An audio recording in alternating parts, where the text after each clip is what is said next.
নমস্কার, সাবনাভিক নিউজ নেটওয়ার্কে আপনাদের স্বাগত।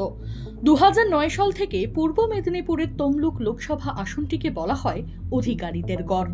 যদিও বিধানসভা নির্বাচন সে কথার সাক্ষ্য দেয় না, কারণ অধিকারী পরিবার তৃণমূল ছেড়ে বিজেপিতে যোগ দেবার পরেও তৃণমূল কংগ্রেস বিজেপিকে 7টির মধ্যে 4টি বিধানসভায় পরাস্ত করে। যদিও ইতিহাস খাটলে বলা চলে তমলুক আসনটিতে 1952 সাল থেকে 1971 সাল পর্যন্ত প্রবল প্রভাব ছিল জাতীয় কংগ্রেস ও পরে বাংলা কংগ্রেসের। 1977 সালে কংগ্রেসের হাতছাড়া হয় আসনটি। এমনকি 1984 ঐতিহাসিক নির্বাচনেও এখানে জয়ী হন বাম প্রার্থী। 1996 সালে ফের এই আসনটি চলে যায় কংগ্রেসের দখলে। তারপর 2004 পর্যন্ত তমলুক ছিল বামেদের ঘাঁটি। যে পরিবারের হাত ধরে তমলুক তৃণমূলের ঘাঁটিতে পরিণত হয়েছিল, সেই শিশির অধিকারী সহ তার পুত্র শুভেন্দু, দিব্যেন্দু, সৌমেন্দুরা বর্তমানে বিজেপিতে। তাই মনে করা হচ্ছে এই আসনে এবার ফেভারিট হলেন বিজেপি প্রার্থী প্রাক্তন বিচারপতি অভিজিৎ গাঙ্গুলি। কিন্তু তৃণমূল বা সিপিএম যে তমলুকের মাটি ছাড়তে রাজি নয়, তার প্রমাণ মিলছে তাদের প্রার্থী বাছাই এবং প্রচারের ঢঙে। এতক্ষণ আপনারা দেখলেন প্রবল দাবদাহ উপেক্ষা করেই হাটে বাজারে নিরলস প্রচার চালিয়ে যাচ্ছেন সিপিআইএম এ নতুন প্রজন্মের অন্যতম মুখ আইনজীবী সায়ন ব্যানার্জি। বিগত কয়েক বছর ধরে বাম ছাত্র যুব আন্দোলন যেভাবে বাংলার মাটিতে দাপিয়ে হয়েছে, সেটা বোধহয় গত 12 বছরের ইতিহাসে বিরল।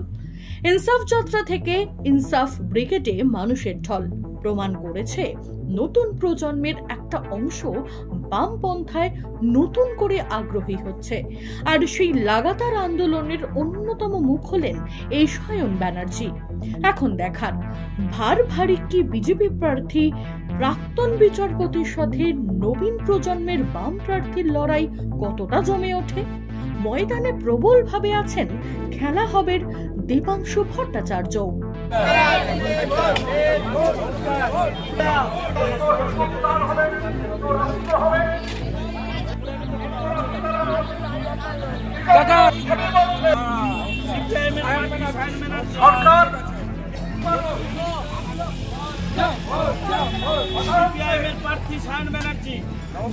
বিশ্বনাথ দা